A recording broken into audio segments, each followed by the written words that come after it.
Lover boy image లో ఉండే Sharwanand biker అనే స్పోర్ట్స్ డ్రామాతో వస్తున్నారు. ఇండియాలోనే ఫస్ట్ మోటో రేస్ సినిమా ఇది. ఇక సంపత్ నందితో చేస్తున్న భోగి పీరియాడిక్ మాస్ సబ్జెక్ట్.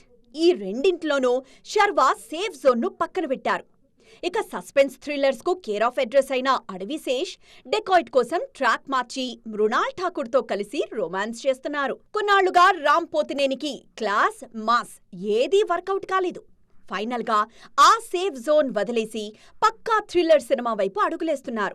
త్వరలోనే దీనిపై క్లారిటీ రానుంది. మరోవైపు వరుసగా ఫిక్షన్ స్టోరీస్ తో బ్లాక్ బస్టర్స్ కొడుతున్న తేజ సజ్జా ఈసారి తన మార్క్కు బ్రేక్ ఇచ్చి కమర్షియల్ ఫార్మాట్ కథ కోసం ఒక తమిళ డైరెక్టర్ తో సీరియస్ గా మాటామంతి జరుపుతున్నారు. సాయి ధరమ్ తేజ్ తన కమర్షియల్ రూట్ పక్కన పెట్టి సంబరాల ఏటిగట్టు కోసం రా అండ్ రస్టిక్ గా మారిపోయారు. మాస్ జాతర తర్వాత రవితేజలో మార్పు గట్టిగానే కనిపిస్తోంది. భర్త మహాశైలకు విజ్ఞప్తి అంటూ సేఫ్ జోన్ నుంచి బయటకొచ్చి ఫ్యామిలీ ఆడియన్స్ ను పలకరించారు. తాజాగా ఇరుముడి అనే వెరైటీ కాన్సెప్ట్తో ఎక్స్పెరిమెంట్ చేస్తున్నారు. విజయ్ దేవరకొండ కూడా అంతే. తన ఇమేజ్ కు భిన్నంగా రణబాలి, రౌడీ జనార్దన లాంటి డిఫరెంట్ అటెంప్ట్స్ చేస్తూ కొత్తగా ప్రెజెంట్ చేసుకుంటున్నారు.